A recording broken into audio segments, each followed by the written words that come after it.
Parce qu'on a tendance à se dire, quand on est parent, et a fortiori encore une fois, quand on est seul, que tout est grave. Et prendre un tout petit peu de recul, rire de soi-même aussi, c'est pas mal.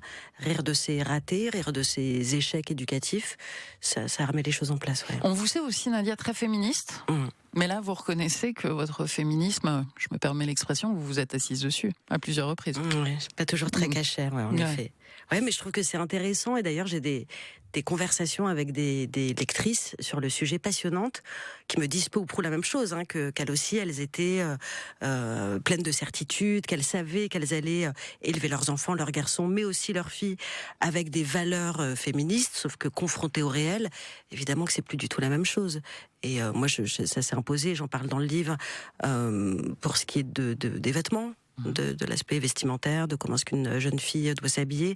Évidemment qu'avant que ma fille ait 16 ans, moi j'ai milité pour que les femmes puissent s'habiller absolument comme elles veulent, mon corps, mon choix, enfin ça ne faisait absolument aucun doute dans mon esprit. Quand elle a commencé à faire certains choix vestimentaires, oui, ça m'a dérangé, et ça m'a dérangé que ça me dérange. Si elle mettait un pull pour sortir, un gros pull, vous seriez plus tranquille. Bah ouais, parce que c'est avant tout, c'est ça la question en fait. C'est une jeune fille qui sort aujourd'hui dans la rue en crop top ou en jupe. C'est évidemment pas une question de morale. Pour moi, les vêtements, le vêtement n'a pas de morale. C'est simplement que ça la met davantage en danger. C'est que ça la soumet encore plus à ce qu'on appelle le harcèlement de rue, encore que, et on le sait très bien, on peut être harcelé dans la rue avec un survêtement et un pull, etc. Mais c'est simplement que moi, je me sentais plus tranquille, effectivement, quand elle se couvrait un peu, et ça me dérange profondément. Un garçon, on l'éduque. Une jeune fille, on lui apprend quoi ? À se protéger. À se protéger. Ce qui est quand même pas du tout la même chose. Et ça, je m'en suis rendu compte en discutant encore une fois avec des amis qui élèvent des garçons à peu près du même âge sur des questions très concrètes. Je l'évoque également dans le livre sur la question de l'alcool et des drogues, par exemple. Mes copines qui ont des gamins de 15-16 ans m'ont dit bah oui, moi effectivement j'ai pris mon garçon et je lui ai expliqué qu'il fallait pas trop boire, et qu'il fallait pas faire de mélange. Je dis oui, parce que moi c'est pas du tout la nature de la discussion que j'ai eue avec ma fille. Moi j'ai dû lui expliquer qu'il fallait toujours surveiller son verre.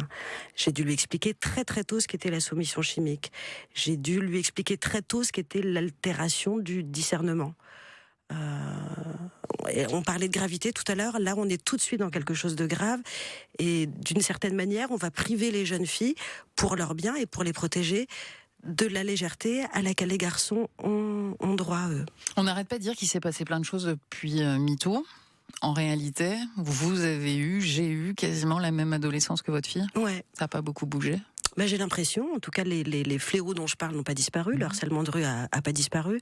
La seule bonne nouvelle, c'est qu'il est davantage nommé et documenté aujourd'hui, mais ça n'est évidemment pas plus simple ni plus facile d'être une femme et d'être une jeune femme dans l'espace public et même dans la vie de manière générale.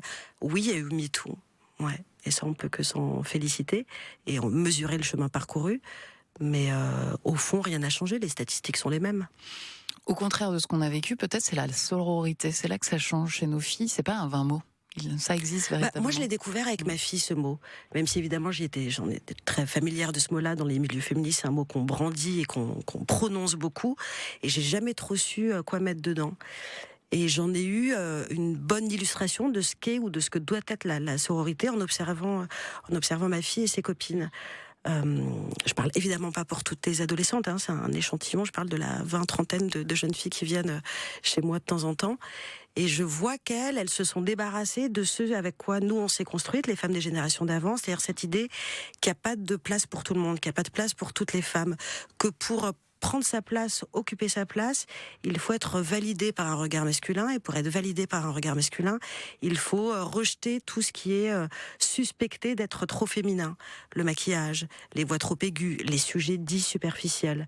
Moi, à 15-16 ans, je l'écris dans le livre, je me donnais des airs de loupard, je faisais semblant d'être un garçon, je faisais semblant d'aimer la bière, je trouvais que les autres filles étaient toutes un peu nulles et un peu bêtes. Et ben ça, j'ai l'impression que ça a profondément changé. Cette idée qu'il y aurait une rivalité naturelle entre les femmes, elle a, il me semble en tout cas, disparu au profit de ce qu'on peut appeler une sororité.